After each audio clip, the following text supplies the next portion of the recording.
quick announcements, patrons. We are doing our Zoom meetings the second Saturday of every month, but it's a very intimate thing. I don't have that many patrons, and then even fewer who would be able to make the scheduled date. So if you become a patron, then you will be able to be involved in that. If you are not a patron, I also do a live video the second Saturday of every month. So what I'm going to be doing, if you'll see in some of my videos, near this time of year, September is apple season here in Georgia in the United States, and I have all my fresh apples. I'm going to be slicing these up thick, like this. The reason why I'm not doing mushrooms is because I'm in the deep south of the United States, and we're the last people to get Amanita, so I don't get mine till November.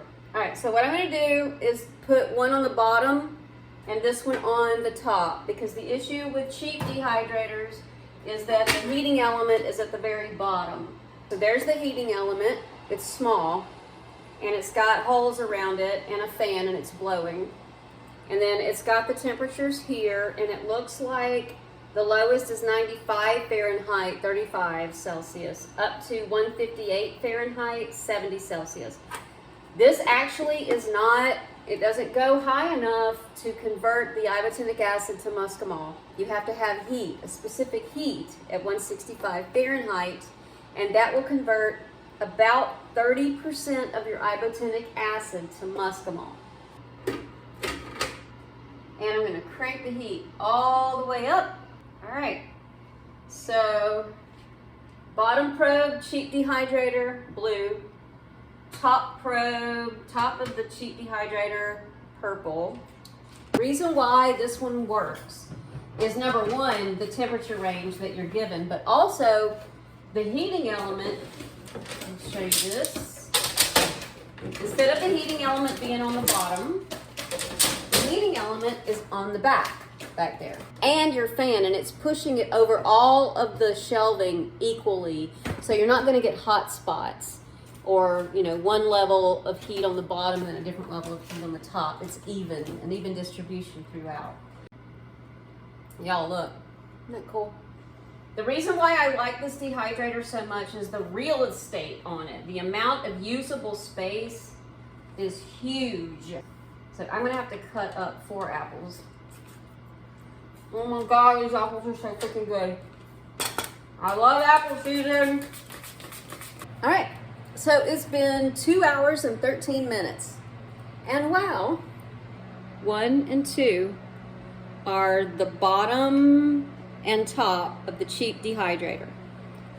So let it run its cycle. 60 and 50. Now this is in Celsius. I'll convert it in just a second. 60, 50. So 60 is the bottom tray closest to the heat, and 50 is the top tray furthest away from the heat. See, it's been running on 70 for 2 hours, and yet that the readings are 60 and 48. So between here and here. And this is with it maxed all the way out for 2 hours. So let's talk about this one. I have 1 probe on the top and 1 probe on the bottom. The last 2 numbers that it shows you are for the more expensive dehydrator.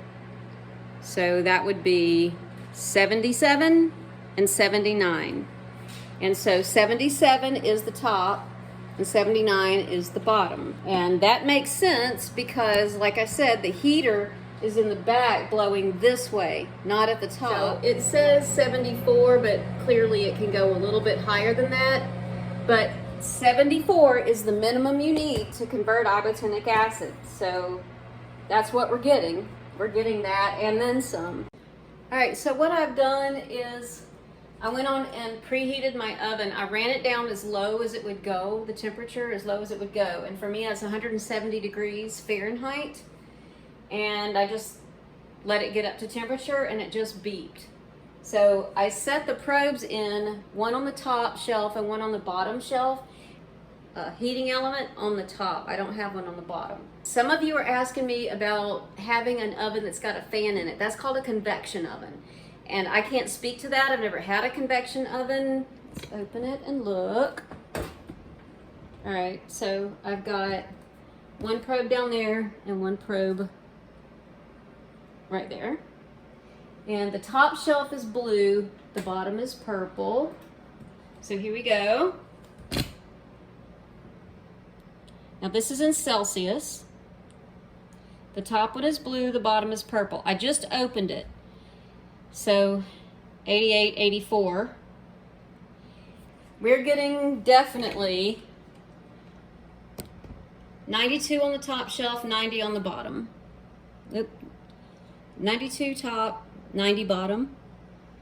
A minute ago it said 95, but it's fluctuating, and I think that's because the thermostat, you know, is trying to control the temperature, and so it's kicking it on and then turning it off. All right, so what we're gonna do is we're gonna set up the fan, because I can tell you at that temperature right there, the very first year I found Amanitas, I loaded up 2 trays of Amanitas in this oven on 170. I put them in here, and I left the oven open this much. I cracked it open just a little bit, and I don't know, I walked away, and about 10 or 15 minutes later I came back and the cell walls had broken. The fluid, the water that was red oozed out everywhere, and they were ruined. Just cracking it a little bit, our temperature has dropped to 74 and 69, and this is Celsius.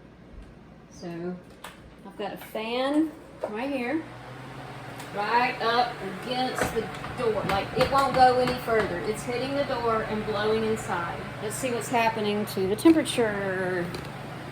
All right, it's coming down pretty quick. All right, let me bump it up to 200. All right, I put it on 200 Fahrenheit. And remember, I need to get it to 165 Fahrenheit. All right, I just let it run for 30 minutes with the fan right here, and just let the oven sort of regulate out. And it settled out at 85 and 86 degrees Celsius, which is actually 185 Fahrenheit. And to me, that is just right on the line of breaking the cell walls. My oven goes down to 170 Fahrenheit, but then that made the temperature too low when you add the fan. So I pushed it up to 200 Fahrenheit, and it's settling out at around 180 Fahrenheit. So I just wanted you to know the particulars, but this is just my particular setup. But honestly, spring for the $30 for the cheap dehydrator to just dry them without converting any IVO. If you want to convert IVO and dry them, 30% conversion, you're gonna need a good dehydrator. The link is in the description for this thermometer, the cheap dehydrator, and the good dehydrator. I hope we have put this to rest. I hope that you get a lot of information from my work, and that you find it valuable, and you'll buy me a cup of coffee because I need the caffeine, man. And I got kids to feed, you know? I love you, beautiful people. Bye.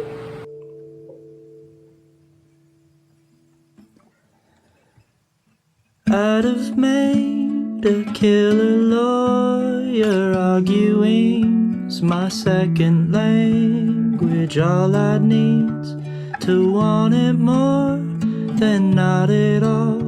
But I can't change. I'd have found a cure for cancer, working hard out in a lab. Plug my drive into a field where I can make a good impact. And if there was anything, and I mean anything, I could do other than this, I'd be listening. Bears gotta fish, fish gotta swim, birds gotta fly on their wings. And I have to try to make beautiful things.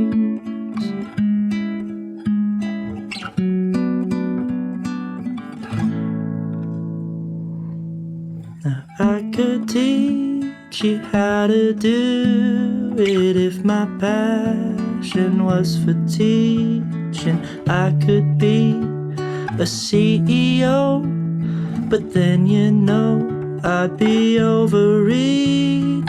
I could run for public office, charismatic to the bone.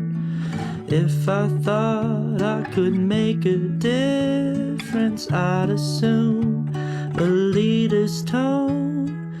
Sometimes I wish I'd be happy as anything other than what I am committed to being. Athletes and astronauts both share ambition that starts when they're young in their dreams. And I only dreamt of the chance to make beautiful things.